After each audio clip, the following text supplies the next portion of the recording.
ಸರ್ವಜ್ಞ ಭಗವಾನ್ ಒಂದು ದೇವ ವಿರಚಿತ ಪ್ರಾಕೃತತ್ರಯಗಳ ಮೇಲೆ ಭವ್ಯ ಜನೋಪಯೋಗಿ ಟೀಕೆಗಳ ರಚನೆ ಮಾಡಿರುವಂಥ ಆಚಾರ್ಯ ಶ್ರೀ ಅಮೃತಚಂದ್ರ ದೇವ ಈ ಪುರುಷಾರ್ಥ ಸಿದ್ಧಿಯೋಪಾಯವೆಂಬ ಉಪಯುಕ್ತ ಕೃತಿಯ ರಚನೆಯನ್ನು ಇಂದಿಗೆ ಸುಮಾರು 11 ವರ್ಷಗಳ ಪೂರ್ವದಲ್ಲಿ ಮಾಡಿದ್ದರು. ಇದರ ಮೇಲೆ ಭಾಷಾ ಟೀಕೆಯನ್ನು ಬರೀತಾ ಪಂಡಿತ್ ತೋಡರ ಮಲ್ಲರ ದೈವವಶರಾಗಿ ಹೋಗುವುದರಿಂದ ಆ ಅಪೂರ್ಣ ಕಾರ್ಯವನ್ನು ದೌಲತರಾಮ್ ಕಾಸ್ರಿವಾಲ್ ಅನ್ನುವಂಥ ಇನ್ನೋರ್ವ ಮಹಾಪುರುಷ ಪೂರ್ಣಗೊಳಿಸಿ ಸ್ವಾಧ್ಯಾಯ ಪ್ರೇಮಿಗಳಿಗೆ ವಿಷಯವನ್ನು ಪರಿಪೂರ್ಣ ರೂಪದಿಂದ ತಿಳಿಯುವಲ್ಲಿ ಸಹಕರಿಸಿದ್ದಾರೆ. ಇಲ್ಲಿ ಅಸತ್ಯದ ಮಾತು ಹೇಳ್ತಾ ಇದ್ದಾರೆ. ಶ್ಲೋಕ ಸಂಖ್ಯೆ 96 ಇದೆ. ವೈಶೂನ್ಯಹಾಸಗರ್ಭಂ ಕರ್ಕಶಮಸಮಂಜಸಂ ಪ್ರಲಪಿತಂ ಚ ಅನ್ಯದಪಿ ಯದು ಸೂತ್ರಂ ತತ್ಸರ್ವಂ ಗರ್ಹಿತಂ ಲಲಿತಂ. ಅಸತ್ಯದ 4ನೇ ಭೇದದೊಳಗ ಪುನಃ 3 ಭೇದ ಮಾಡಿ ಅದರೊಳಗಿನ ಮೊದಲನೇ ಭೇದದ ಚರ್ಚೆ ಮಾಡ್ತಾ ಇದ್ದಾರೆ. ಅನ್ವಯಾರ್ಥ: ದುಷ್ಟತೆ ಅಥವಾ ನಿಂದಾರೂಪದ ಹಾಸ್ಯವುಳ್ಳ, ಕಠೋರ, ಮಿಥ್ಯಾಶ್ರದ್ಧೆಯುಳ್ಳ ಪ್ರಲಾಪರೂಪ ಎಂದರೆ ಅರ್ಥವಿಲ್ಲದ ಮಾತು, ಹಾಗೂ ಬೇರೆ ಕೂಡ ಯಾವ ಶಾಸ್ತ್ರವಿರುದ್ಧವಾದ ವಚನಗಳಿವೆ ಅವೆಲ್ಲವುಗಳನ್ನು ನಿಂದ್ಯ ವಚನಗಳೆಂದು ಹೇಳಲಾಗಿದೆ. ದುಷ್ಟತೆ ಅಥವಾ ನಿಂದಾರೂಪದ ಹಾಸ್ಯವುಳ್ಳ, ಕಠೋರ, ಮಿಥ್ಯಾಶ್ರದ್ಧೆಯುಳ್ಳ ಮತ್ತು ಪ್ರಲಾಪರೂಪ ಇವೆಲ್ಲ ವಚನ ಏನದವರೆ ನಿಜವಾಗಿ ನಿಂದ್ಯ ವಚನ ಇದ್ದಾವೆ. ಅರ್ಥಾತ್ ಈ ವಚನಗಳ ಮಾತನಾಡಲಿಕ್ಕೆ ಯೋಗ್ಯವಿಲ್ಲ. ಯಾರಿಗೆ ತಮ್ಮ ಭವದ ಸದುಪಯೋಗ ಮಾಡಿಕೊಳ್ಳುವುದಿದೆ, ಯಾರಿಗೆ ತಮ್ಮ ವಚನವನ್ನು ನಿರ್ಮಲವಾಗಿ ಇರಿಸಿಕೊಳ್ಳುವುದಿದೆ, ಯಾರಿಗೆ ವಚನಾತೀತ ಜ್ಞಾನ ಸ್ವಭಾವದ ಸ್ವೀಕಾರ ಅಥವಾ ಪರಿಚಯ ಮಾಡಿಕೊಳ್ಳುವುದಿದೆ, ಅವರ ಈ ನಿಂದ್ಯ ವಚನಗಳ ತ್ಯಾಗ ಮಾಡುವುದು ಅವಶ್ಯ.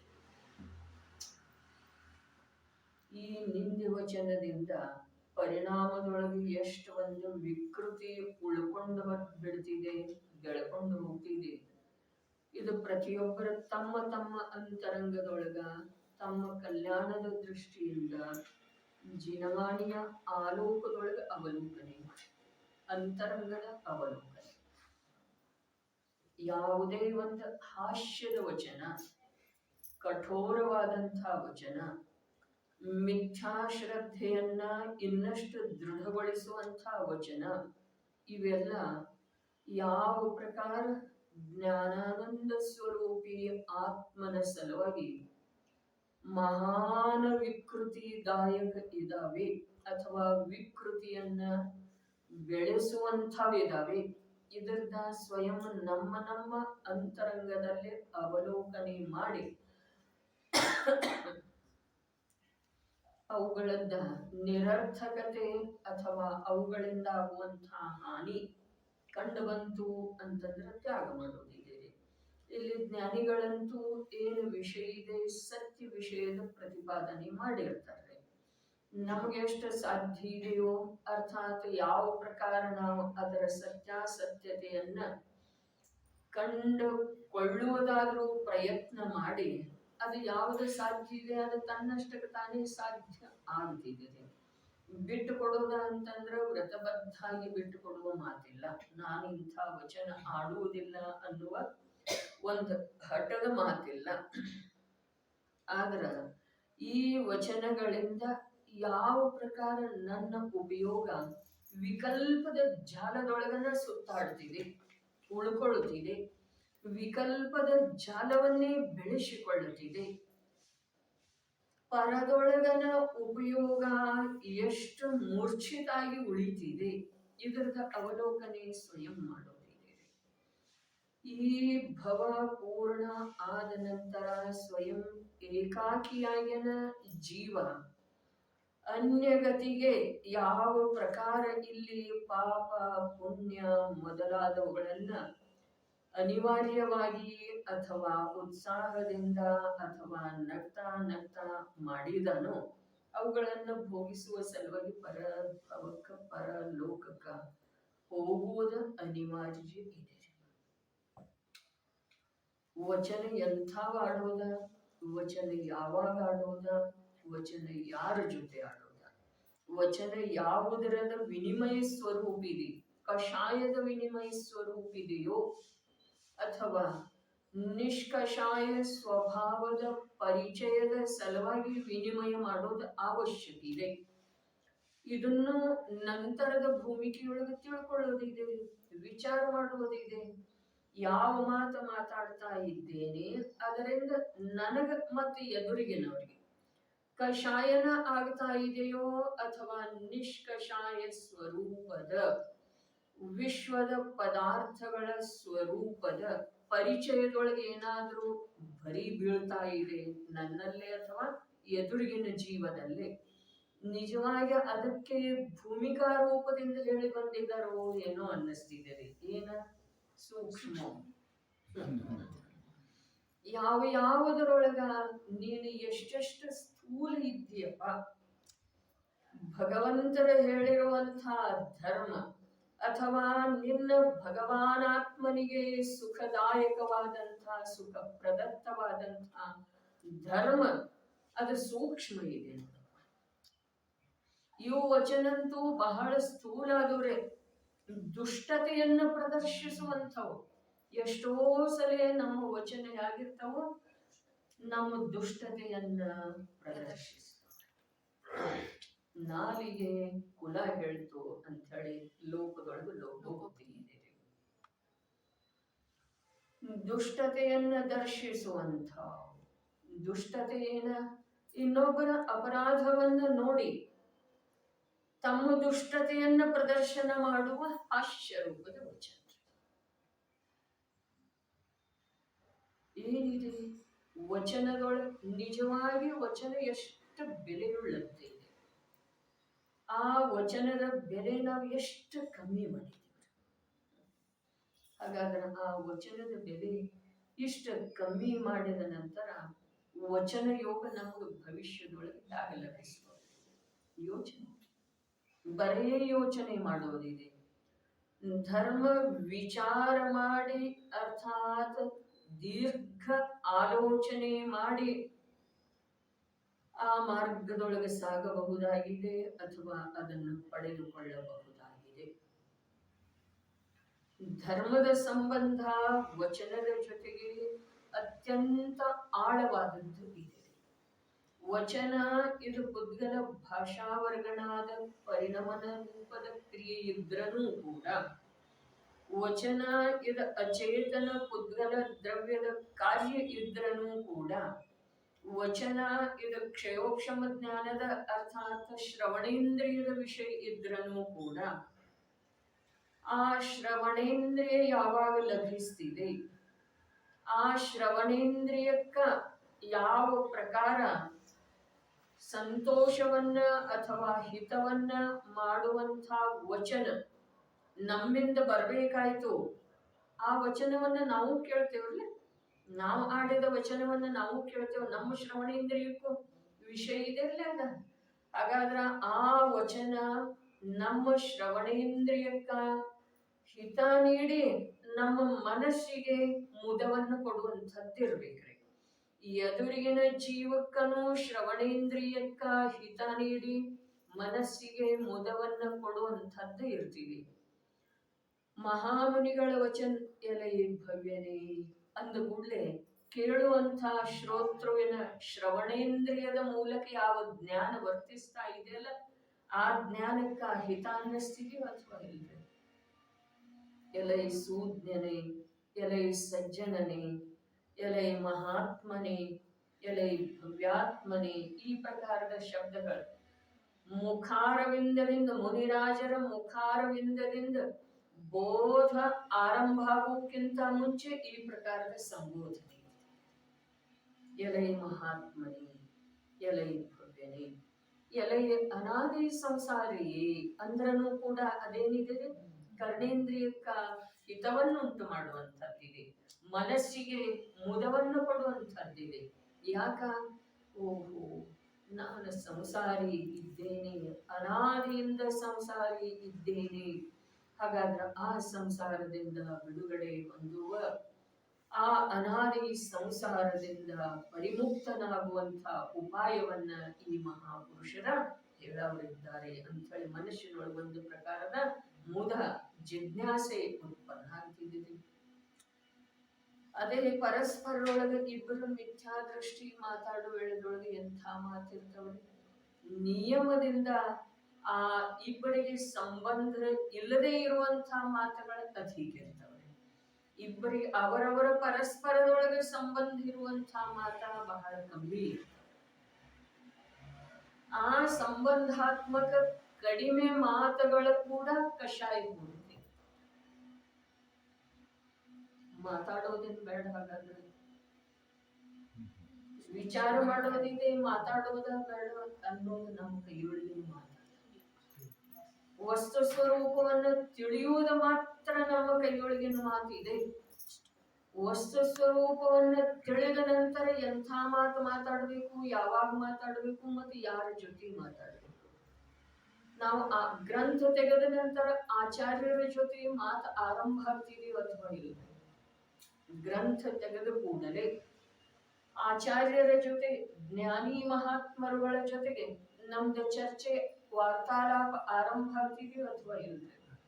ನಾವು ಅವ್ರಿಗೇನ್ ಕೇಳ್ತೀವೋ ಅವ್ರು ನಮಗೇನ್ ಹೇಳ್ತಾರೋ ಈ ಪ್ರಕಾರದ ಪ್ರಶ್ನೆ ಇಲ್ಲ ಅಂತ ಹೇಳಿ ನಾವು ಇಷ್ಟು ಸ್ಥೂಲದೊಳಗಿದ್ದೇವಲ್ಲ, ಇಲ್ಲಿ ನಮ್ದ ಮಾತು ಆರಂಭ ಆಗ್ತಿದೆ, ಚರ್ಚೆ ಆರಂಭ ಆಗ್ತಿದೆ ಅನ್ನೋದ ನಮ್ಮ ಲಕ್ಷ್ಯಕ್ಕೆ ಬರೋದು ನಿಜವಾಗಿ ಈ ಭೂಮಿಕೆಯೊಳಗ ಸ್ವಲ್ಪ ಕಷ್ಟ ಇದೆ. ಇಂದಿನ ಯಾವ ಪರಿಸ್ಥಿತಿ ಇದೆ ಲೋಕದ, ಅಥವಾ ಲೋಕದ ಪರಿಸ್ಥಿತಿಯ ಜೊತೆಗೆ ನಾವು ಎಷ್ಟು ಒಂದಾಗಿ ಹೋಗಿದ್ದೇವೆ. ಆತ್ಮ ಕಲ್ಯಾಣದ ಅಭಿಲಾಷಿ ಇರುವಂತಹ ಜೀವ ಲೋಕ ವ್ಯವಹಾರದ ಜೊತೆಗೆ ಅತ್ಯಂತ ಚತುರ ಇದ್ದ ಅಂತಂದ್ರೆ ಇಲ್ಲಿ ಕಾರ್ಯ ಆಗುವುದಿಲ್ಲ. ಭಗವಾನ್ ಕುಂದ ಆಚಾರ್ಯ ದೇವ್ ಹೇಳಿದ್ದಾರೆ, ಮುನಿಯ ಸಲುವಾಗಿ ಹೇಳಿದ್ದಾರೆ, ಯಾವ ಮುನಿ ವ್ಯವಹಾರದೊಳಗೆ ಜಾಗೃತ ಅದನೋ ಅವನು ನಿಶ್ಚಯದೊಳಗ ಮಲ್ಕೊಂಡಿದ್ದಾನೆ. ನಿಶ್ಚಯ ಅರ್ಥಾತ್ ಆತ್ಮನ ಅನುಭೂತಿ, ವ್ಯವಹಾರ ಅರ್ಥಾತ್ ಸಮ್ಯಕ್ ದರ್ಶನ, ಸಮ್ಯಕ್ ಜ್ಞಾನ, ಸಮ್ಯಕ್ ಚಾರಿತ್ರ ಭೇದ ರೂಪದ ಪರಿಣಾಮ. ಅದು ವ್ಯವಹಾರ. ಆ ವ್ಯವಹಾರದೊಳಗೆ ಜಾಗೃತ ಇರುವಂತಹ ಮುನಿ ಆತ್ಮನ ಅನುಭೂತಿ ರೂಪದ ನಿಶ್ಚಯ ಧರ್ಮದೊಳಗ ಮಲ್ಕೊಂಡಿದ್ದ. ಜೋ ಸೋರಹ ವ್ಯವಹಾರ ಮೇ ವಹ ಜಾಗತ ನಿಜ ಕಾರ್ಯ, ಜೋ ಜಾಗತ ನಿಜ ವ್ಯವಹಾರ ನಿಜ ಕಾರ್ಯ ಮೇ ವಹ ಸೋರಹ ವ್ಯವಹಾರ. ಯಾರು ನಿಜ ಕಾರ್ಯದೊಳಗೆ ಎಚ್ಚರದರೋ ನೋಡ್ರಿ, ಅದು ಮುನಿರಾಜರ ಸಲುವಾಗಿ ಹೇಳಿದ್ರನು ಕೂಡ ನಾವು ನಮ್ಮ ಆಂತರ್ಯದ ಅಲೌಕಿಕ ಅಪೂರ್ವ ಕಾರ್ಯವನ್ನ ಸಾಧಿಸುವ ಇಚ್ಛೆಯುಳ್ಳವರಾಗಿದ್ರ ಈ ಲೋಕಕ್ಕೆ ಸಂಬಂಧಿಸಿದ, ಶರೀರಕ್ಕೆ ಸಂಬಂಧಿಸಿದ, ಸಜ್ಜನಿಕೆಗೆ ಸಂಬಂಧಿಸಿದ ವ್ಯವಹಾರದೊಳಗ ಮಲ್ಕೊಳ್ಳುವುದು ಅವಶ್ಯಕ. ಅರ್ಥಾತ್ ವ್ಯವಹಾರದೊಳಗೆ ಎಲ್ಲಿಯವರೆಗೆ ನಾವು ಜಾಗೃತಿ ಇದ್ದೇವೆಯೋ ಅಲ್ಲಿಯವರೆಗೆ ಅಲೌಕಿಕ ಮಾರ್ಗವನ್ನು ತಿಳಿದುಕೊಳ್ಳುವಂತ ನಮ್ಮ ಸಾಮರ್ಥ್ಯ ಇಲ್ಲಿ ನಿರರ್ಥಕ ಆಗ್ತಿದೆ. ಮೋಕ್ಷ ಶಾಸ್ತ್ರದ ಪ್ರಸ್ತಾವನೆಯೊಳಗೆ ಅಪ್ಪಾಜಿ 3 ಮಾತು ಹೇಳಿದ್ದಾರೆ. ಈ ಜೀವನ, ಮನುಷ್ಯ ಜೀವನಂತೂ ಮೊದಲ ಅಲ್ಪ ಇದೆ. ಹ್ಯಾಗ ಏನೇನು ಮಾಡ್ತಾ ಮನುಷ್ಯ ಜೀವನ ಪ್ರಾಪ್ತ ಮಾಡಿಕೊಂಡ ಅನ್ನೋದು ಸುಂದರವಾಗಿ ಹೇಳಿದ್ದಾರೆ ಪ್ರಸ್ತಾವನೆಯೊಳಗಡೆ. ಮನುಷ್ಯ ಜೀವನ ಅಲ್ಪದಾದಂಥ ಅಪ್ರಾಪ್ಯ ಮನುಷ್ಯ ಜೀವನದೊಳಗ ಈ ಜೀವ ಒಮ್ಮೆ ಧನ ಸಂಪಾದನೆಯೊಳಗ ಒಂದಾಗಿ ಹೋಗ್ತಾನೆ, ಇನ್ನೊಮ್ಮೆ ಪರಿವಾರದ ಪಾಲನೆ ಪೋಷಣೆಯ ಮುಖ್ಯತೆಯಿಂದ ಉದ್ಯಮಶೀಲ ಆಗ್ತಾನೆ. ಇನ್ನೊಮ್ಮೆ ವ್ಯವಹಾರದ ಪರಿಪಾಲನೆಯ ಸಲುವಾಗಿ ಉದ್ಯಮಶೀಲ ಆಗ್ತಾನೆ. ಹೀಗೆ ಇವನ ಅಲ್ಪದಾದಂತಹ ಜೀವನ ಕಳೆದು ಹೋಗುತ್ತೆ. 3 ಕಾರ್ಯ ಹೇಳಿದ್ರಲ್ಲ, ಒಮ್ಮೆ ಧನ ಸಂಪಾದನೆಯೊಳಗೆ ಮುಖ್ಯ, ಅದನ್ನೇ ಮುಖ್ಯ ಮಾಡಿಕೊಂಡ ಉದ್ಯಮ ಮಾಡ್ತಾನೆ. ಎರಡನೇದಾಗಿ ಪರಿವಾರದ ಸುಖ ಅನುಕೂಲತೆ ಪೋಷಣೆ ಅದನ್ನ ಮುಖ್ಯ ಮಾಡಿಕೊಂಡ. ಯಾವುದನ್ನ ಮುಖ್ಯ ಮಾಡಿಕೊಂಡ ಸಂಪಾದನೆ ಮಾಡಿದ್ದನೋ ಅದನ್ನ ಗೌನ ಮಾಡಿ ಇದನ್ನು ಮುಖ್ಯ ಮಾಡ್ತಾನೆ. ಹೌದೇನಿಲ್ರಿ? ಪರಿವಾರ, ಪತ್ನಿ, ಪುತ್ರ, ತಾಯಿ, ತಂದೆ ಯಾರಿದಾರ ಆ ಯಾವುದನ್ನು ಮುಖ್ಯ ಮಾಡಿ ಸಂಪಾದನೆ ಮಾಡಿದ್ದನಲ್ಲ ಅದನ್ನ ಇಲ್ಲಿ ವಿನಿಯೋಗ ಮಾಡ್ತಾನ್ರಿ. ಇದನ್ನು ಮುಖ್ಯ ಮಾಡ್ತಾನೆ. ಇನ್ನೊಮ್ಮೆ ಏನು ಮಾಡ್ತಾನೆ? ವ್ಯವಹಾರದ ಪರಿಪಾಲನೆ. ಮದುವೆ ಮಾಡೋದಿದೆ, ಹ್ಯಾಗ್ ಮಾಡೋದ? ಅವ್ರು ಹ್ಯಾಗ್ ಮಾಡಿದ್ರು, ಇವ್ರು ಹ್ಯಾಗ್ ಮಾಡಿದ್ರು.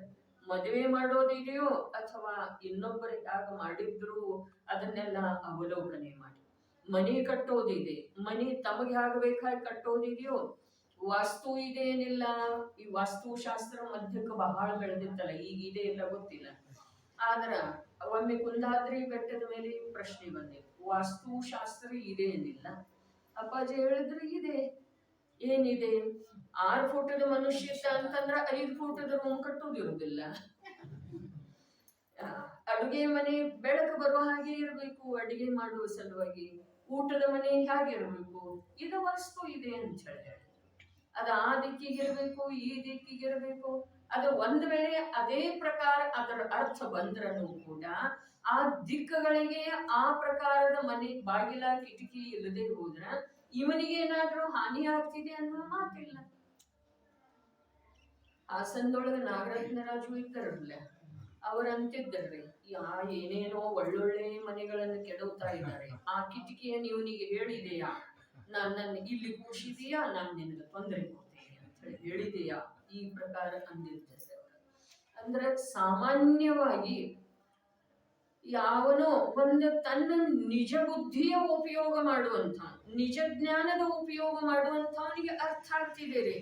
ಮತ್ತೆ ಯಾರ ಅನಾಪುಷನಾಪ ದುಡ್ಡು ಗಳಿಸಿಟ್ಟಿದರು ಮತ್ತು ಅನಾಪುಷನಾಪ ಜ್ಞಾನವನ್ನು ಬೆಳೆಸಿಕೊಂಡಿದರು, ಅವ್ರದ್ದು ಈ ಕಡೆ ಎಲ್ಲ ಓಡ್ತವೆ ಬುದ್ಧಿ. ಇಂದ ಏನೇನ ಅನಾಹುತ ಪಾರಿವಾರಿಕ ಜೀವನದೊಳಗೆ ಸಂಭವಿಸ್ತಾ ಇದೆ, ಅದಕ್ಕೆ 2 ಮೂಲ ಕಾರಣ ಅದಾವ್ರಿ. ನೀವು 10 ಬಾರಿ ವಿಚಾರ ಮಾಡ್ರಿ, 100 ಬಾರಿ ವಿಚಾರ ಮಾಡ್ರಿ, ಬುದ್ಧಿಜೀವಿಗಳ ಜೊತೆ ಸೇರಿ ಚರ್ಚಾ ಮಾಡ್ರಿ, 2 ಕಾರಣ. ಒಂದು ಅವಶ್ಯಕತೆಗಿಂತ ಅಧಿಕ ದುಡ್ಡ, ಒಂದು ನಿರುಪಯೋಗಿ ವಿದ್ಯೆ. ಇವೇ ಬಹಳ. ಇವು 2ರ ಆಧಾರದಿಂದ ಪಾರಿವಾರಿಕ ಶಾಂತಿ ಎಲ್ಲ ಭ್ರಷ್ಟ ಹೋಗಿದೆ. ಸಮಾಜದೊಳಗ ತಲೆ ಎತ್ತಿ ತಿರುಗಬಾರದಂತ ಘಟನೆ ಆದ್ರೂ ಸಮಾಜದೊಳಗ ಮಹಾನತೆ ಆಗ್ತಾ ಇದ್ದೀರಿ. ಅವ್ರ 2 ಏನದವ್ರಿ? ಅನಾವಶ್ಯಕ ದುಡ್ಡು, ಅವಶ್ಯಕತೆಗಿಂತ ಅಧಿಕ ದುಡ್ಡ ಮತ್ತು ಅರ್ಥ ಇಲ್ಲದ ವಿದ್ಯೆ. ಅರ್ಥನೇ ಇಲ್ರಿ ಆ ವಿದ್ಯೆಗೆ, ಏನೇನು ಅರ್ಥ ಇಲ್ಲ.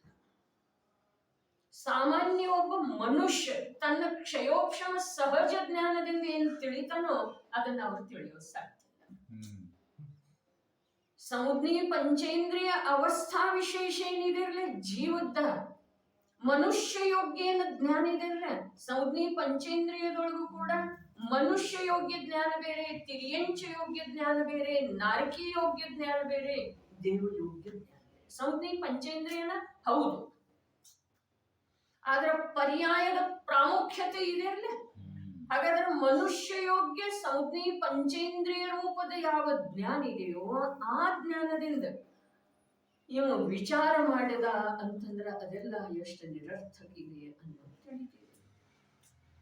ಅವಶ್ಯಕತೆಗಿಂತ ಅಧಿಕ ದುಡ್ಡು ಇದ್ದ ನಂತರ ಆ ದುಡ್ಡ ಈ ಜೀವವನ್ನ ಕುಮಾರ್ಗದ ಕಡೆಗೆ ಪ್ರಚೋದನೆ ಮಾಡ್ತಿದೆ. ಮತ್ತ ಅರ್ಥವಿಲ್ಲದ ವಿದ್ಯೆ ಆದ್ರ ಆ ವಿದ್ಯೆ ತನ್ನಷ್ಟಕ್ಕೆ ತಾನೇ ಗರ್ವಿತ ಇದೆ ಅಲ್ಲ, ಹೌದು ಅಥವಾ ಇಲ್ಲ? ಗರ್ವಿತ ಇದೆ ತನ್ನಷ್ಟಕ್ಕೆ ತಾನೇ.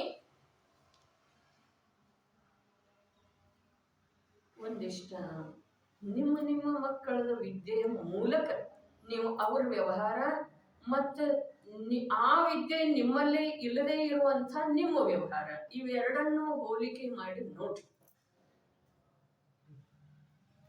ಹೋಲಿಕೆ ಮಾಡಿ ನೋಡಿದ ನಂತರ ಯಾವ ವಿದ್ಯೆ ಉಪಯೋಗಿ ಇದೆ ಅನ್ನೋದು ತಿಳಿದು, ಮತ್ತು ದುಡ್ಡಂತೂ ಸುಮ್ಮನೆ ಕೂಡಲು ಬಿಡುವುದಿಲ್ಲ.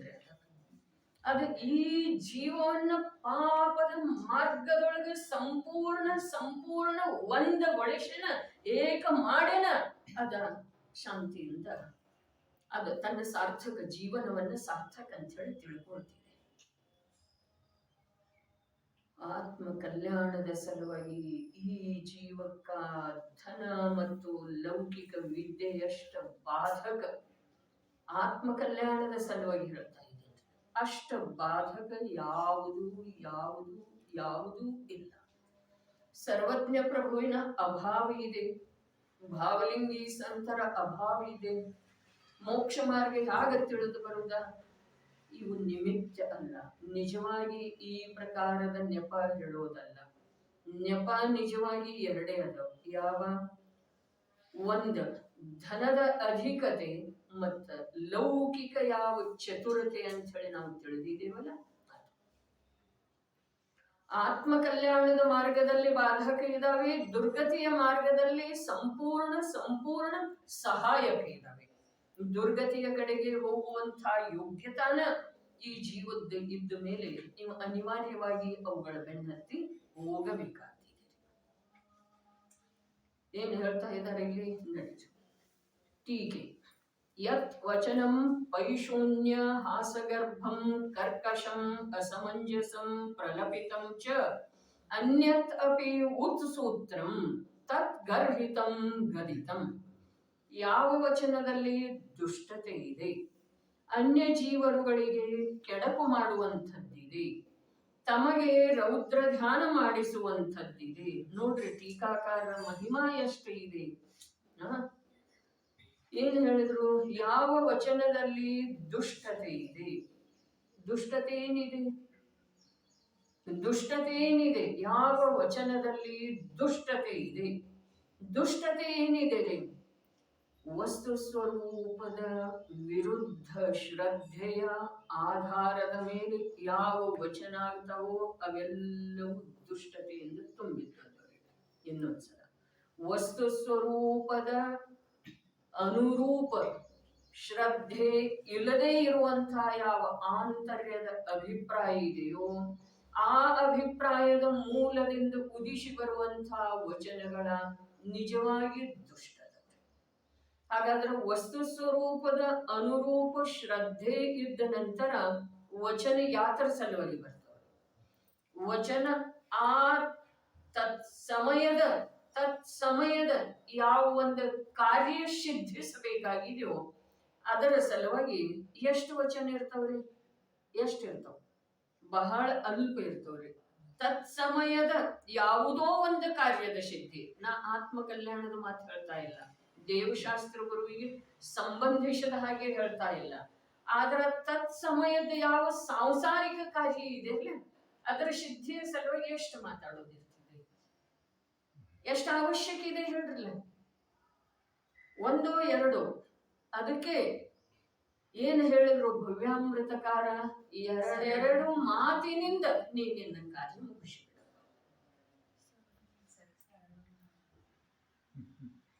ಒಂದೋ ಎರಡೋ ಪ್ರಯೋಗ ಮಾಡಿ ನೋಡ್ರಿ. ಇಲ್ಲದೆ ಇದ್ರ ಅವು ಏನದವು? ದುಷ್ಟತೆಯಿಂದ ಕೂಡಿದ್ದನ್ನು ಅದಾವ, ರೌದ್ರ ಧ್ಯಾನವನ್ನು ಉತ್ಪನ್ನ ಮಾಡಿಸುವಂತವನು ಅದಾವ, ಮತ್ತು ಪ್ರಲಾಪನ ಆದವ್ರಿ ಅವ. ಇವು ಒಂದೊಂದು ಬೇರೆ ಇಲ್ಲ, ಒಂದರೊಳಗೆ ಎಲ್ಲವೂ ಗರ್ಭಿತದವ್ರೆ. ಆದ್ರೆ ಅವುಗಳನ್ನ ಬೇರೆ ಬೇರೆ ರೂಪದಿಂದ ಭೇದ ಮಾಡಿ ತಿಳಿಸಿದ್ದಾರೆ. ಪೈಶೂನ್ಯ ಇಲ್ಲೇನು ಹೇಳ್ರಿ ನೋಡ್ರಿ, ಯಾವ ವಚನದಲ್ಲಿ ದುಷ್ಟತೆ ಇದೆ? ಪೈಶೂನ್ಯ. ಅನ್ಯ ಜೀವರುಗಳಿಗೆ ಕೆಡಕು ಮಾಡುವಂಥದ್ದಿದೆ, ಅನ್ಯ ಜೀವರುಗಳಿಗೆ ಕೆಡಕು ಮಾಡುವಂಥದ್ದಿದೆ. ಅದು ಆ ವಚನದೊಳಗೆ, ಒಂದು ವಚನದೊಳಗನ ಅವೆಲ್ಲಾ ರೂಪದವ್ರೆ. ಯಾವ ಪ್ರಕಾರ? ಮೋಕ್ಷ ಮಾರ್ಗ, ಸಮ್ಯಕ್ ದರ್ಶನ, ಜ್ಞಾನ, ಚಾರಿತ್ರ್ಯ, ವೀರ್ಯ, ಪ್ರಭುತ ಮೊದಲಾದ ಎಲ್ಲ ಗುಣಗಳದ್ದ ಸರ್ವಾಂಶ ಇದೆ. ಸಮ್ಯಕ್ತ್ವ ಅಂತಂದ್ರ ಸರ್ವ ಗುಣಾಂಶ ಇದೆ ರೀ. ಎಲ್ಲ ಗುಣಗಳತ್ತ ಗುಣಾನುರೂಪ ಅಂಶ ಪ್ರಗಟ ಏನಿದೆ ಅದು ಸಮ್ಯಕ್ತ್ವ ಇದೆ ರೀ. ಹಾಗಾದ್ರ ಅದೇ ಪ್ರಕಾರ ಒಂದ್ ಮಾತಿನೊಳಗ ಇವೆಲ್ಲ ಅದಾವ್ರಿ. ಒಂದೊಂದು ಪಾರ್ಶ್ವವನ್ನ ಮುಖ್ಯ ಮಾಡಿ ಹೇಳಿದ್ದಾರೆ ಅಷ್ಟೇ. ಯಾವ ವಚನದಲ್ಲಿ ದುಷ್ಟತೆ ಇದೆ, ಅನ್ಯ ಜೀವರುಗಳಿಗೆ ಕೆಡಕು ಮಾಡುವಂಥದ್ದಿದೆ, ತಮಗೆ ರೌದ್ರ ಧ್ಯಾನ ಮಾಡಿಸುವಂಥದ್ದಿದೆ, ಯಾವುದೋ ಒಂದು ವಿಷಯ, ಯಾವುದೋ ಅದಕ್ಕೆ ತತ್ಸಮಯದ ಕಾರ್ಯಸಿದ್ಧಿಯ ಸಲುವಾಗಿ ಎಷ್ಟು ಬೇಕು ಅಷ್ಟು, ಎಷ್ಟು ಬೇಕು ಅಷ್ಟು. ಈಗ ಯಾವುದೋ ಒಂದು ವಿಷಯವನ್ನ, ಯಾವುದೋ ಒಂದು ವಸ್ತುವನ್ನ ತರಲಿಕ್ಕೆ ಹೇಳೋದಿತ್ತು ಅಂತಂದ್ರ ಅದಕ್ಕೆ ಸಂಬಂಧಿಸಿದ ಹಾಗೆ 4-6 ಗಂಟೆಗಟ್ಲೆ ಮಾತಾಡ್ತಾ ಇರೋ ವೇಳೆದೊಳಗ ನಿಮ್ಮ ಕೇಡನು ಆಗ್ತಿದೆ, ನನಗೆ ರೌದ್ರ ಧ್ಯಾನನೂ ಆಗ್ತಿದೆ ಅಥವಾ ಇಲ್ಲ. ಎಷ್ಟಿದೆ ಕಾರ್ಯಸಿದ್ಧಿಯ ಸಲುವಾಗಿ ಎಷ್ಟು ಅವಶ್ಯಕ ಇದೆ ಸುಧಾತಾಯಿ? ಒಂದ ತಪ್ಪಿದ್ರೆ 2 ಮಾತು. ವಿಚಾರ ಮಾಡಿ ನೋಡ್ರಿ, ಅದು ವಚನ ಅನುಮೋಲ ಇದೆ ರೀ ನಿಜವಾಗಿ. ಮತ್ತೆ ಹಿಂದನೂ ಹೇಳಿದ್ದಿತ್ತು, ಅದರ ರಸನೂ ನೋಡ್ತಿದೆ, ನಾಲಿಗೆ ರಸಾಸ್ವಾದನೂ ತಿಳಿತಿದೆ, ವಚನವನ್ನು ಆಡ್ತಿದೆ. 2 ಕೆಲಸ ಅದಾವ. ಇವು ಎರಡೆರಡು ಸೇರಿ ಒಂದೇ ಕೆಲಸ ಮಾಡ್ತಾವ್ರಿ. ಕಿವಿ 2 ಸೇರಿ ಒಂದೇ ಕೆಲಸ, ಒಂದು ಶಬ್ದವನ್ನ ಕೇಳ್ತಿದೆ. ಕಣ್ಣು 2 ಸೇರಿ ಒಂದು ನೋಟವನ್ನ ನೋಡ್ತಿದೆ. ಆದ್ರ ನಾಲಿಗೆ ಒಂದೇ 2 ಕೆಲಸ ಮಾಡ್ತಿದೆ ಅಂದ್ಮೇಲೆ ಎಷ್ಟು ನೋಡ್ತೇವೆ ಅದ್ರೊಳಗಿನ 1/4 ಮಾತಾಡೋದಿದೆ. ನಾವು ಇಷ್ಟು ನೋಡಿದ್ರೆ ಅದನ್ನ ನಮ್ದೆಲ್ಲ ಬೆರೆಸಿ ಎಷ್ಟು ಮಾತಾಡ್ತೀವ್ರಿ ಇನ್ನೊಬ್ರಿಗೆ ಹೇಳುತ್ತಿತ್ತಂದ್ರ. ಯಾವುದೋ ಒಂದು ಸಣ್ಣ ಘಟನೆ ಸಂಭವಿಸಿದ್ದ ಅಲ್ಲಿ ನಾವು ಉಪಸ್ಥಿತಿ ಇರ್ತೇವೆ ಅಥವಾ ಯಾರೋ ಮೂಲಕ ಕೇಳಿರ್ತೇವೆ, ಸ್ವಲ್ಪ ಗೊತ್ತಿರ್ತೀವಿ. ಅದನ್ನ ನಾವು ಅಷ್ಟೇ ಹೇಳ್ತೇವೆ, ಇನ್ನೊಬ್ಬರಿಗೆ ಹೇಳ್ಬೇಕಾದ್ರ ಅದನ್ನ ನಮ್ಮದಾಗಿಸಿಕೊಂಡು ಅದಕ್ಕೆ ಏನೇನು ಅದಕ್ಕೆ ಮತ್ತೆ ಅಲಂಕಾರ ಮಾಡಬೇಕು ಅದನ್ನೆಲ್ಲ ಮಾಡಿ ನಾವು ಅವ್ರಿಗೆ ಹೇಳ್ತೇವೆ. ಅದೇನಿದೆ? ದುಷ್ಟತೆ ಇದೇನಿಲ್ಲ? ದುಷ್ಟತೆ ಇದೆಯೋ ಅಥವಾ ಇಲ್ರಿ? ಇನ್ನೊಬ್ಬರದ ಸಣ್ಣ ಒಂದು ಅಪರಾಧವನ್ನ, ಸಣ್ಣ ಒಂದು ದೋಷವನ್ನ ನಾವು ಮತ್ತೊಬ್ಬರಿಗೆ ಹೇಳ್ಬೇಕಾದ್ರೆ ಹೇಳೋದಂತೂ ಅವಶ್ಯಕತೆ ಇರುವುದಿಲ್ಲ. ಆದ್ರೂ ಕೂಡ ಇವನಿಗೆ ಹೇಳದ ಸಮಾಧಾನನೇ ಇಲ್ಲ. ಅದಂತೂ ಮೂಲ ಬಿಟ್ಟು ಬಿಡ್ಬೇಕ್ರಿ. ಒಬ್ಬರ ದೋಷ ನಮ್ಗೆ ಕೇಳಿ ಬಂತು ಅಂತಂದ್ರೆ ಇನ್ನೊಬ್ಬರಿಗೆ ಅದನ್ನ ಬೆಳೆಸಿ ಹೇಳೋದಲ್ಲ, ಇದ್ದಷ್ಟು ಹೇಳೋದು ಕೂಡ ಏನು ಉಪಯೋಗ ಇದೆ, ಏನು ಅವಶ್ಯಕ ಇದೆ ರೀ? ಇನ್ನೊಬ್ಬರನ್ನ ದೋಷಿ ಸಿದ್ಧ ಮಾಡುವುದರಿಂದ ನೀನು ಗುಣಿ ಆಗ್ತೀಯನ? ನಮ್ಮಲ್ಲೇ ಅಪರಾಧ ಯಾವ್ಯಾವ ರೂಪಕ್ಕೂ ನಮ್ಮ ಹಾನಿ ಮಾಡುವಂಥವು ಇದಾವೆ. ಪ್ರತಿಯೊಂದು ನಮ್ಮ ಹಾನಿಗೆನ ಕಾರಣದವ್ರೆ. ಭಗವಾನ್ ಆತ್ಮನ ಚೈತನ್ಯ ಸ್ವರೂಪಿ, ಜ್ಞಾನ ಮತ್ತು ಆನಂದದ ನಿಧಿ. ಏನ್ರಿ ಜ್ಞಾನ ಮತ್ತು ಆನಂದದ ನಿಧಿ? ಅವನನ್ನ ನಿರಂತರ ನಿರಂತರ ನಿರಂತರ ತಿರಸ್ಕೃತ ಮಾಡಿ ಏನೇನೋ ವಿಕಾರಗಳಿಂದ ಯಾವ್ಯಾವುದೋ ಮಾಧ್ಯಮದಿಂದ ಅದಕ್ಕೆ ಯೋಚನೆ ಮಾಡಿದ್ರ ಒಂದು ಅರ್ಥ, ಒಂದು ನಿಷ್ಕರ್ಷ ಬರ್ತಿದೆ. ಏಕೇಂದ್ರಿಯದೊಳಗ ಯಾವ ವ್ಯವಸ್ಥೆ ಇರ್ಲಿಲ್ಲವೋ ಆ ವ್ಯವಸ್ಥೆಯ ದುರುಪಯೋಗವನ್ನ ಏಕೇಂದ್ರಿಯದ ಪ್ರಾಪ್ತಿಯ ಸಲುವಾಗಿ ಈ ಜೀವ ಮಾಡ್ತಾ ಇದ್ದಾರೆ.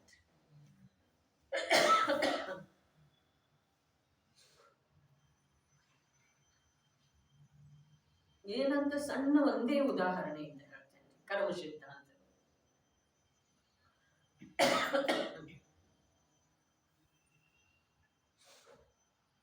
8 ಕರ್ಮಗಳಲ್ಲಿ ಪ್ರಬಲ ಕರ್ಮ ಯಾವುದ್ರೆ? ಅದರದ್ದು ಉತ್ಕೃಷ್ಟ ಸ್ಥಿತಿ ಎಷ್ಟ್ರೆ?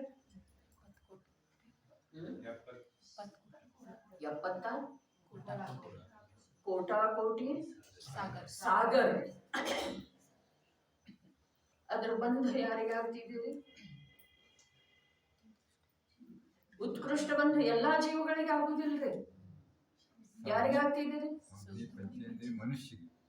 ಸಮುದ್ನಿ ಪಂಚೇಂದ್ರಿಯ ಪರ್ಯಾಪ್ತ ಜೀವಕ. ಏಕೇಂದ್ರಿಯಕ ಮೋಹನೀಯದ ಉತ್ಕೃಷ್ಟ ಬಂಧ ಎಷ್ಟಾಗ್ತಿರ್ಬೇಕ್ರಿ? 80-90 ಕೋಟಿ ಸಾಗರ್.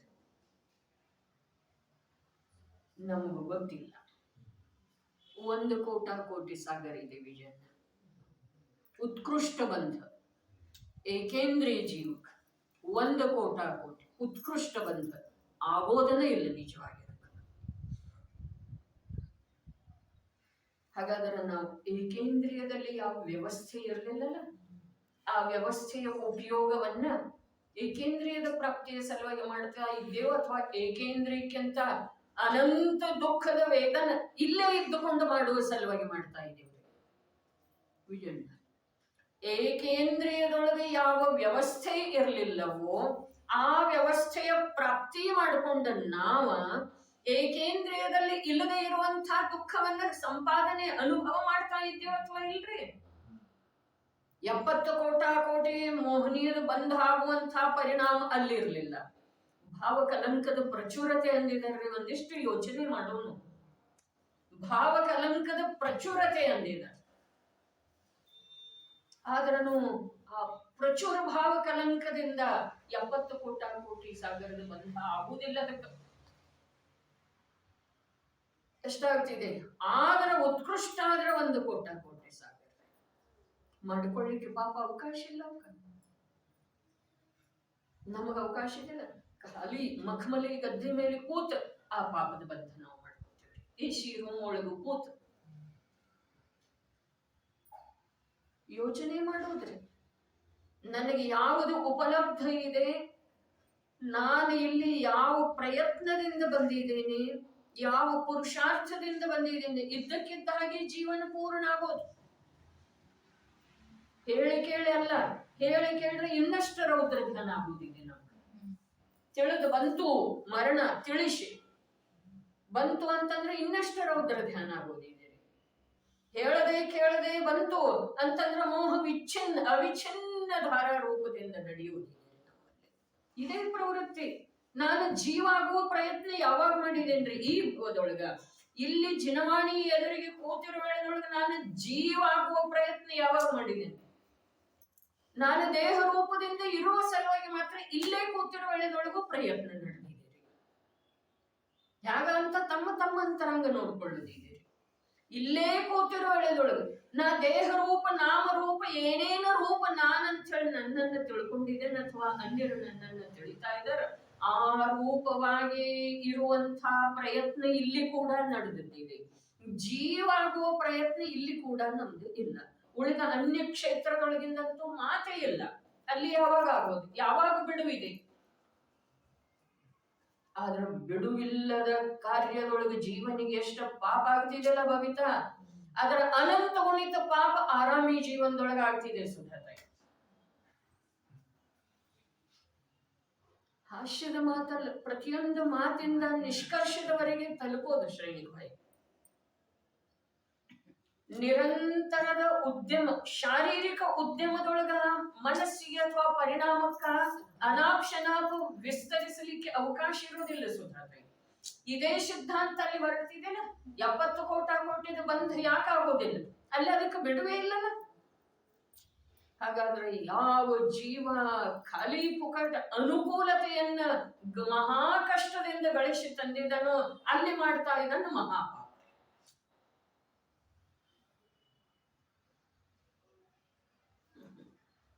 ಇದು ಸಿದ್ಧಾಂತ, ಕರ್ಮ ಸಿದ್ಧಾಂತ ಇದೆ.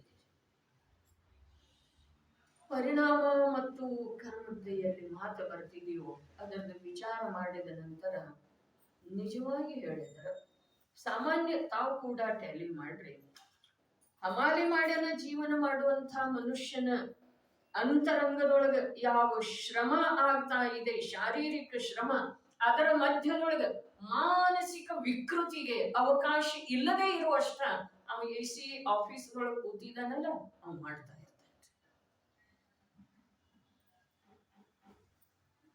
ಇದು ಗಣಿತ ಇದೆ ರೀ, ಮಾಡಿ ನೋಡ್ರಿ. ಯಾಕಂದ್ರೆ ಅವನ ಲಕ್ಷ್ಯ ಆ ಕಾರ್ಯದೊಳಗೆ ಇರ್ತಿದ್ದೀರಿ, ಅಮಾಲಿ ಮಾಡುವಂತ. ಅಂದ್ರೆ ಅದರ ಅಪೇಕ್ಷೆ ಮಾಡ್ತಾ ಇದ್ದೀನಿ ಹೀಗೆ ಮಾತಲ್ಲ. ಆದ್ರ ಪಾಪ ಪರಿಣಾಮದಿಂದ ಈ ಜೀವ ಹೇಗೆ ಬಿಡಿಸಿಕೊಳ್ಳೋ ಸಾಧ್ಯ ಇದೆ, ಹೇಗೆ ಭಿನ್ನ ಇರೋ ಸಾಧ್ಯ ಇದೆ. ಆದ್ರ ಆ ಪಾಪ ಪರಿಣಾಮದಿಂದ ಅರ್ಥಾತ್ ಪಾಪಮಯ ಜೀವನದಿಂದ ಬಿಡಿಸಿಕೊಳ್ಳುವ ಸಲುವಾಗಿ ಅವನಿಗೆ ಅಧಿಕ ಅವಕಾಶ ಇದೆ ರೀ. ಆದ್ರೆ ನಾವು ಅಧಿಕ ರೌದ್ರ ಧ್ಯಾನ ಮಾಡ್ತಾ ಇದ್ದೇವೆ. ಕೋಟ್ಯಂತರ ಇದ್ರನೂ ಕೂಡ ಅವ ಇನ್ನೊಬ್ಬರಿಗಿಂತ ಮೇಲೆ ಹೋಗುವುದು ಒಂದೇ ಒಂದು ಉದ್ದೇಶ ಇರ್ತಿದ್ದೇನೆ ಅವನಿಗೆ. ಮೇಲೆ ಮಾಯಾಚಾರದ ಮಾತು ಮಾತಾಡ್ತಾನೆ. ಅವನಿಗೆ ಏನಿದೆ ರೀ, ದಿನಗೂಲಿ ಮಾಡುವವನಿಗೆ, ಅವನಿಗೆ ತನ್ನ ಪರಿವಾರದ ಪೋಷಣೆ, ಉದರ ಪೋಷಣೆಗೆ ಮಾತ್ರ ಸೀಮಿತ ಇದೆ. ಬಾಹ್ಯದಿಂದ ಗಣಿತ ಹೇಳ್ತಾ ಇದೆ ಅಂದ್ರೆ ನಾನು ಅಂತರಂಗದೊಳಗ ಪರಿಣಾಮದ ವಿಕೃತಿ ಯಾರ ಹೇಳವ್ರ? ಆದ್ರೂ ಕೂಡ ಶರೀರದ ಕಾರ್ಯ ಶ್ರಮದೊಳಗ ಅವ ಇದ್ದ ಅಂತಂದ್ರ ಅಷ್ಟ ಅವನಿಗೆ ಬಿಡುವಿರುವುದಿಲ್ಲ. ಇದರಲ್ಲಿ ಹೇಳ್ತಾ ಇದೆ, ಏಕೇಂದ್ರಿಯದೊಳಗ ಮೋಹನೀಯದ ಉತ್ಕೃಷ್ಟ ಬಂಧೆ ಎಷ್ಟಿದೆ? 1,00,00,000 ಸಾಗರ. ಭಾವಕಲಂಕದ ಪ್ರಚುರತೆ ಹೇಳಿದ್ದಾರೆ. ಆ ಭಾವಕಲಂಕದ ಪ್ರಚುರತೆಯಿಂದ ಏನಾಗ್ತಿದೆ? ದುಃಖ ಆಗ್ತಾ ಇದೆ. ಅದಕ್ಕ ಕಥನಾತೀತ ದುಃಖದ ಅನುಭವ ಆಗ್ತಾ ಇದೆ. ಕಲಂಕಮಯ ಭಾವದ ಪ್ರಚುರತೆಯಿಂದ ಕಥನಾತೀತ ದುಃಖದ ಅನುಭವ ಆಗ್ತಾ ಇದೆ. ಅದು ತಿಳಿದು ಬರೋ ಸಾಧ್ಯ ಇಲ್ಲ. ಆದ್ರೆ ಕರ್ಮದ ಬಂಧ ಮಾತ್ರ ಇಷ್ಟ ಆಗ್ತಾ ಇಲ್ಲ. ಈ ಸಂಜ್ಞೆ ಪಂಚೇಂದ್ರಿಯ ಪರ್ಯಾಪ್ತ ಜೀವನಿಗೆ ಆಗ್ತಾ ಇದೆಯಲ್ಲ ಅಷ್ಟ. ಪ್ರತಿಯೊಂದು 4 ಘಾತಿ ಕರ್ಮದ ಅದೇ ಪ್ರಕಾರ ಸ್ಥಿತಿ ಇದೆ. ಉತ್ಕೃಷ್ಟ ಸ್ಥಿತಿ ಬಹಳ ಕಮ್ಮಿ ಇದೆ ಆ ಜೀವಕ.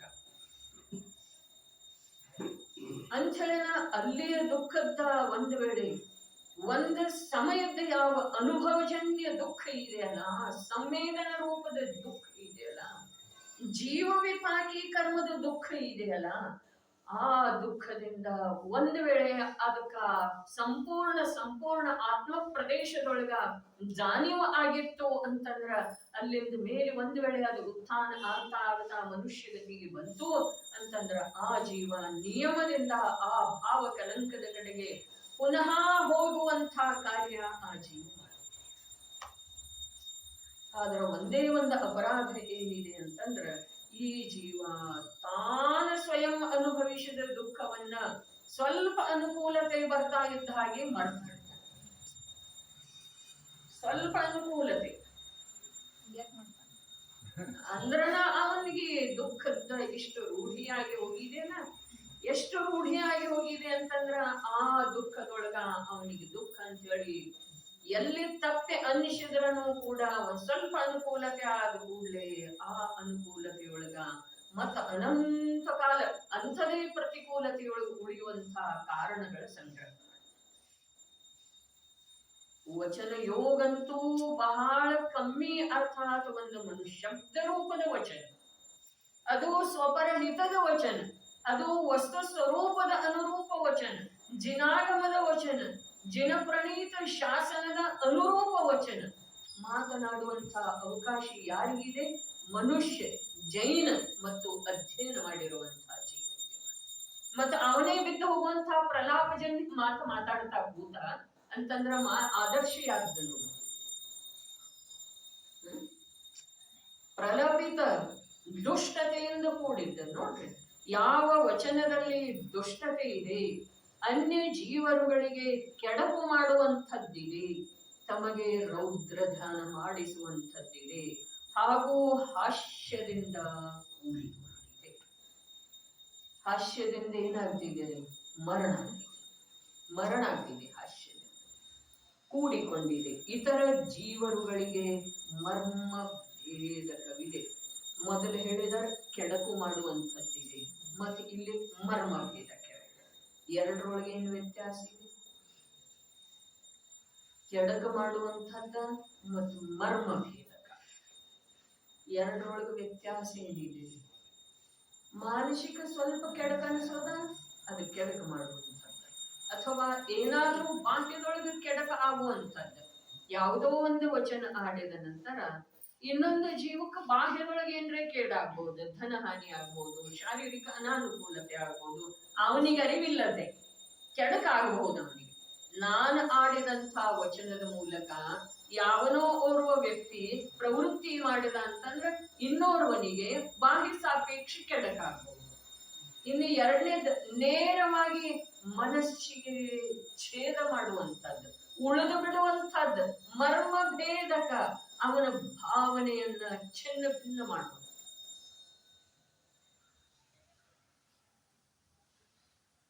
ಮನೋವಧೆ, ಯಶೋವಧೆ, ವಧೆ ಬಹಳ ಪ್ರಕಾರದ್ದು ಇದ್ದವ್ರೆ.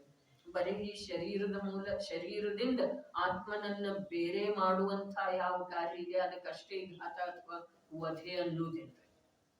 ಯಶೋವಧೆ, ಮನೋವಧೆ, ಭಾವವಧೆ, ಎಷ್ಟೆಷ್ಟು ಪ್ರಕಾರ ಅವೆಲ್ಲ ಬಹಳ ಮಾಡಿ ವಚನಾಧಾರಿತ, ಬಹಳ. ಅದಕ್ಕೆ ಎಷ್ಟು ಬೇಕು ಹೃದಯ ತರಾಜು ತೋಲ್ ಅಂತ ಹೇಳಿದ್ದಾರೆ. ಹೃದಯವೆಂಬ ತಕ್ಕಡಿಯ ಮೇಲೆ ಇಟ್ಟು ತೂಗಿ ನೋಡಿ ಆಮೇಲೆ ಮಾತಾಡೋದು. ಹೃದಯ ತರಾಜು ವಚನ ಎಂಥದ್ದು ಬೋದು ಮಾತಾಡು ಇಷ್ಟ ಮಿಷ್ಟ, ಇಷ್ಟ ಇರ್ಬೇಕು, ಮಿಷ್ಟ ಇರ್ಬೇಕು, ಮಿತ ಇರ್ಬೇಕು. ಮಿತ ಅಮಿತ ಮಾತು ಎಷ್ಟು ಮಿತಿ ಇಲ್ಲ ಮಾತಿಗೆ.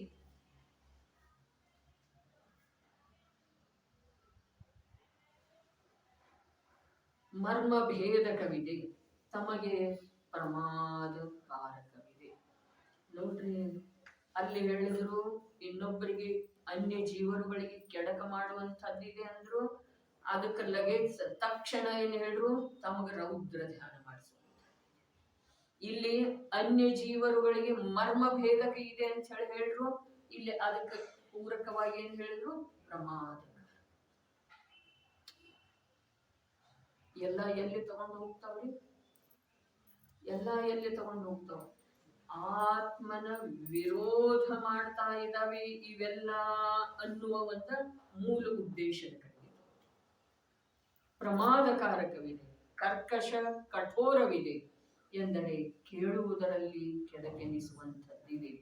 ಒಂದೊಂದು ವಚನ ಹೀಗಿರ್ತಾವಲ್ಲ, ಕೇಳಲಿಕ್ಕೆ ಕಠೋರ ಇರ್ತಾವ್ರಿ, ಬಹಳ ಒಳ್ಳೇದಿರ್ತಿದೆ. ಆದ್ರೂ ಕೂಡ ಆ ಕೇಳಲಿಕ್ಕೆ ಕಠೋರ ಇರುವಂತಹ ವಚನದಿಂದ ಆ ಜೀವಕ್ಕೆ ನೋವಾಗ್ತಿದೆಯೋ ಅಥವಾ ಇಲ್ಲ, ಹಿಂಸೆ ಇದೆಯೋ ಅಥವಾ ಇಲ್ರಿ, ಅದ ಇದೆಯೋ ಅಥವಾ ಉದ್ದೇಶ ಸರಿ ಇದೆಪ್ಪ, ಆದ್ರ ವಚನದ ರೀತಿ ಸರಿ ಇಲ್ಲ, ಹೀಗಿದಾವ ಅಥವಾ ಇಲ್ರಿ ವಚನ. ಉದ್ದೇಶ ಒಳ್ಳೇದಿದ್ದ ನಡೆಯುವುದಿಲ್ಲ, ಅಷ್ಟೇ ಇದ್ರೆ ನಡೆಯೋ. ಉದ್ದೇಶ ಅಂತೂ ಒಳ್ಳೇದನ್ನ ಬೇಕು, ಆದ್ರ ಬರೇ ಉದ್ದೇಶ ಒಳ್ಳೇದಿದ್ರೆ ಆ ಉದ್ದೇಶವನ್ನ ಪ್ರಕಟ ಮಾಡುವ ಮಾಧ್ಯಮ ಕೂಡ ಸುಯೋಗ್ಯ ಬೇಕು. ಮಾಧ್ಯಮ ಅಂದ್ರನ ವಚನ.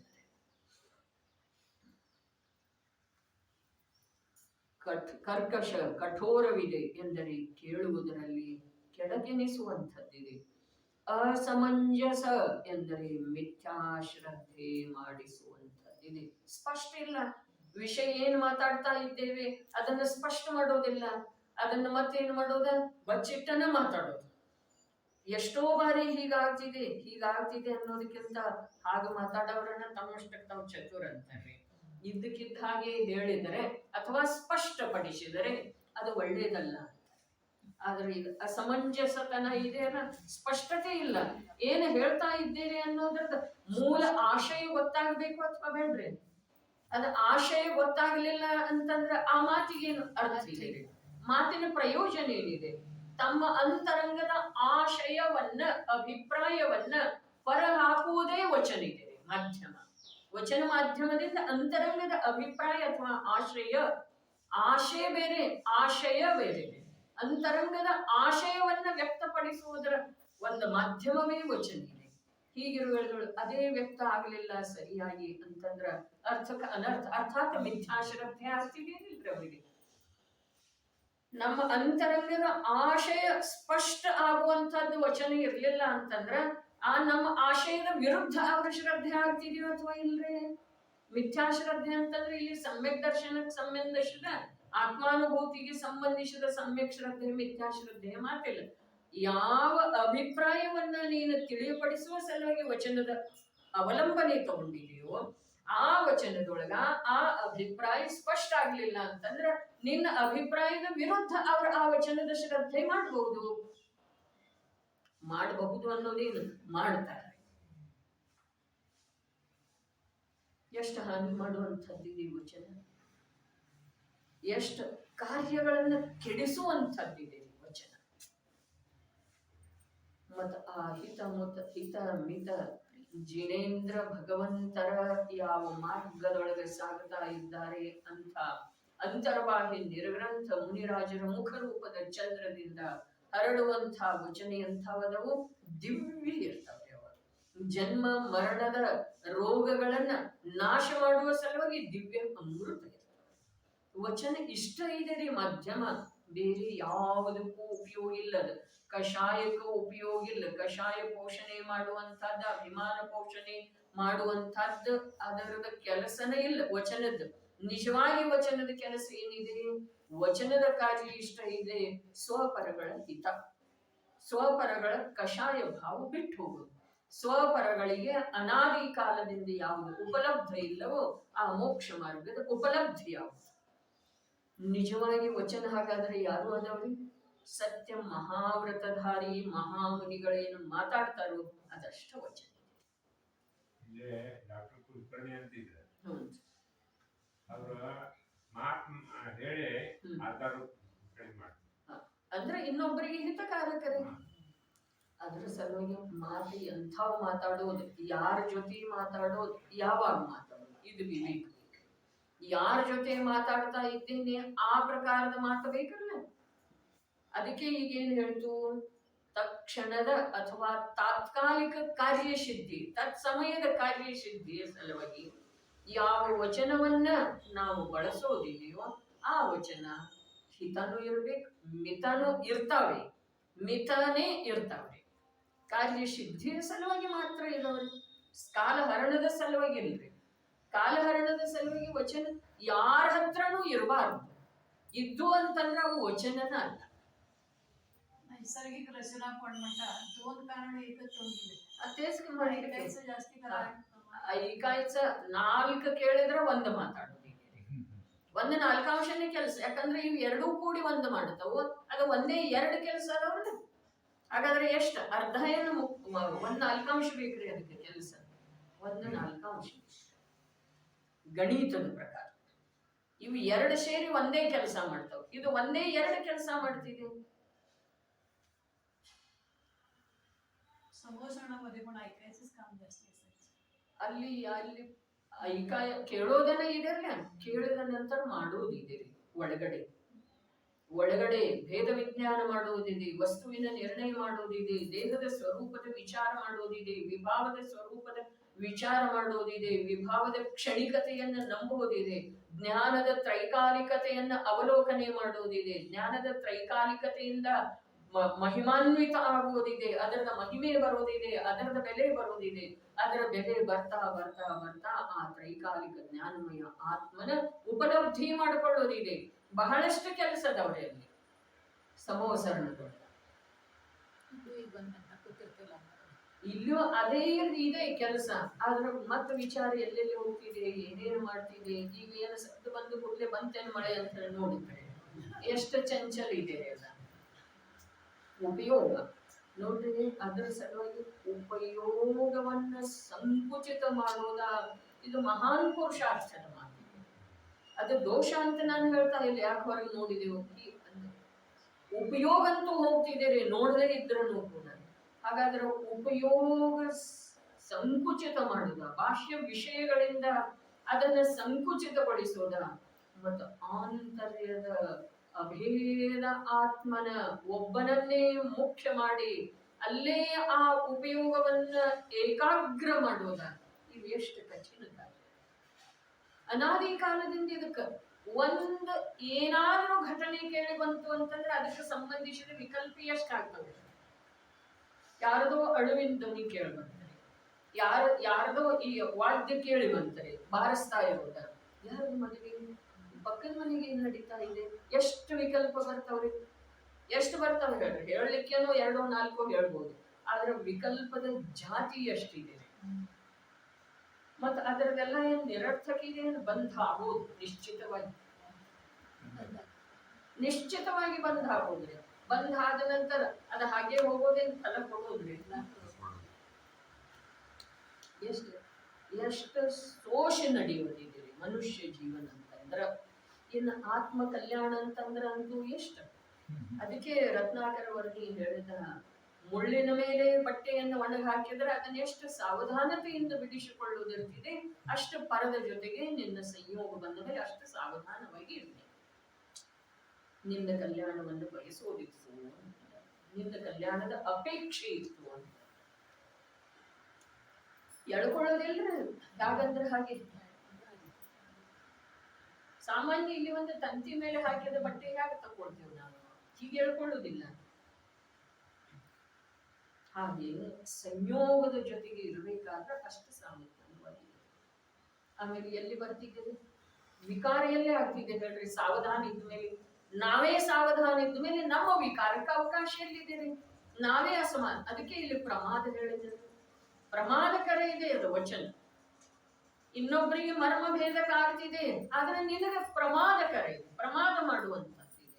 ಪ್ರಮಾದ ಯಾವ್ದಕ್ಕಂದ್ರೆ ಎಲ್ಲಿ ಈ ಜೀವಕ್ಕ ತನ್ನ ಸಮಯದ, ತನ್ನ ಸಾಮರ್ಥ್ಯದ, ತನ್ನ ನಿಧಿ ಪ್ರಾಪ್ತಿದ್ದ, ಕಳೆದು ಹೋಗ್ತಾ ಇರುವಂತಹ ನಿಧಿದ್ದ ಸಾವಧಾನತೆ ಎಲ್ಲಿದೆ ಅಲ್ಲಿ ಅನಾಪ್ಷನ ಯಾತಕ ಮಾತಾಡ್ತಾ ಕೂತಾನೆ?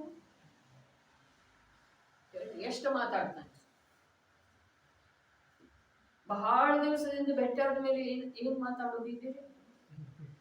ಏನ್ ಮಾತಾಡೋದಿದೆ? 10 ವರ್ಷದಿಂದ ಮಾತಾಡಿಲ್ಲ, ಭೇಟಿಲ್ಲ ಅಂತ ಹೇಳಿ ಅನ್ಕೊಂಡು ಈಗೇನದು ಪ್ರಶ್ನೆನೇ ಇಲ್ಲ. ದಿವಸಕ್ಕೆ 10 ಬಾರಿ ಭೇಟಿ ಆಗ್ತಿದೆ. ಹಾಗಾದ್ರೆ ಈ ವಿಜ್ಞಾನ ಏನು ಮಾಡಿದ್ರೆ ನಮಗ? ನಮ್ಮನ್ನ ಎಷ್ಟು ಒಂದು ಪ್ರಕಾರದಿಂದ ಹಿಡಿದು ಜಾಲಾಡಿಸಿ ನಿಸ್ಸತ್ವ ಮಾಡ್ತಾ ಇದೆ. 10 ವರ್ಷದಿಂದ ಭೇಟಿನೇ ಇಲ್ಲ ಅಂತ ಹೇಳಿ ಪ್ರಶ್ನೆನೇ ಇಲ್ಲಿ ಹೋದ್ರೆ ಒಂದ್ ದಿವಸದೊಳಗೆ 10 ಬಾರಿ ಭೇಟಿ ಆಗ್ತಿದ್ದೀರಿ. ಹಾಗಾದ್ರೆ ಆ ದಿವಸ ಸಫಲ ಇದೆ, ನಿರರ್ಥಕ ಇದೆ. ಅದ್ 10 ವರ್ಷದಿಂದ ಯಾವ್ದು ಭೇಟಿ ಇರಲಿಲ್ಲ, ಅದು ನಿರರ್ಥಕ ಆಗೈತೆ, ಇದು ನಿರರ್ಥಕ ಇದೆ.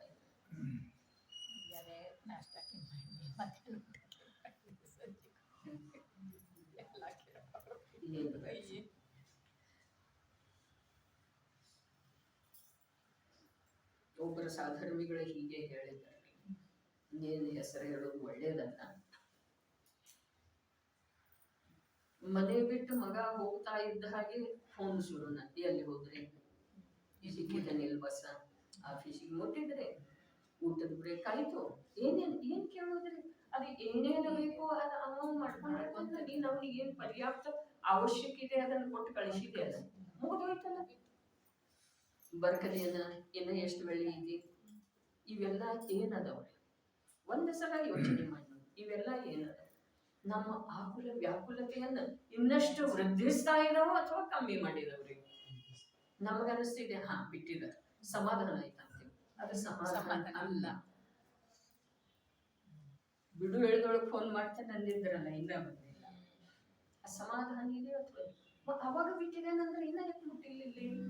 ಅಸಮಾಧಾನ ಇದೆ ಅಥವಾ ಇಲ್ಲ? ಏನಿದೆ? ಹಾಗಾದ್ರೆ ಈ ವಿಜ್ಞಾನದಿಂದ ಈ ಚೈತನ್ಯ ಸ್ವರೂಪಿ ಆತ್ಮನಿಗೆ ಸುಖ ಶಾಂತಿಯನ್ನ ಕೊಂಡುಕೊಳ್ಳೋದು ಸಾಧ್ಯ ಇಲ್ಲ, ಪ್ರಾಪ್ತ ಮಾಡಿಕೊಳ್ಳೋದು ಸಾಧ್ಯ ಇಲ್ಲ. ಅಶಾಂತಿ ದುಃಖವನ್ನ ಬೇಕಾದಷ್ಟು ವೃದ್ಧಿ ಮಾಡಿಕೊಳ್ಳಿಕ್ಕೆ ಅವಕಾಶ. ನಮ್ಗೇನ್ ಬೇಕೋ ಅದು ಮಾಡೋದಿದ್ದೀರಿ. ನಮ್ದು ಭಾಗ್ಯ ಅಂಥದ್ದಿದೆ, ಅಂಥದ್ದು ಸಿಕ್ಕದೆ. ಅದರದ ಉಪಯೋಗ ಯಾವ ರೀತಿ ಮಾಡ್ಕೊಳ್ಳೋದ ಅದನ್ನ ನಾವು ವಿಚಾರ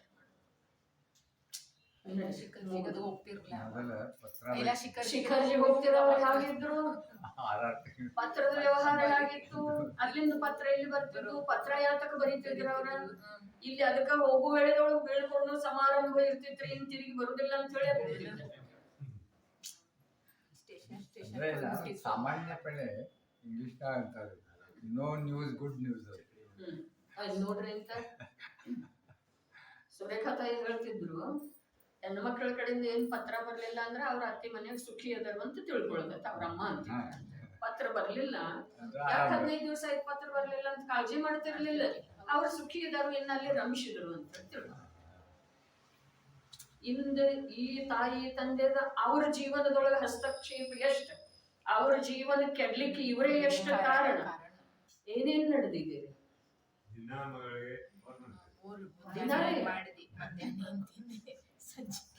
ಯಾವತ್ತು ಅಣ್ಣ, ಯಾವತ್ತು ದಿನಾದ ಮಾತಿಲ್ಲ, ಯಾವತ್ತು ಅವು ಕಂಪನಿಗಳು ಹಾಗೆ ಬಂದ್ರಿ, ಫೋನದ್ದು ಅನ್ಲಿಮಿಟೆಡ್ ಮಾತಾಡ್ರಿ.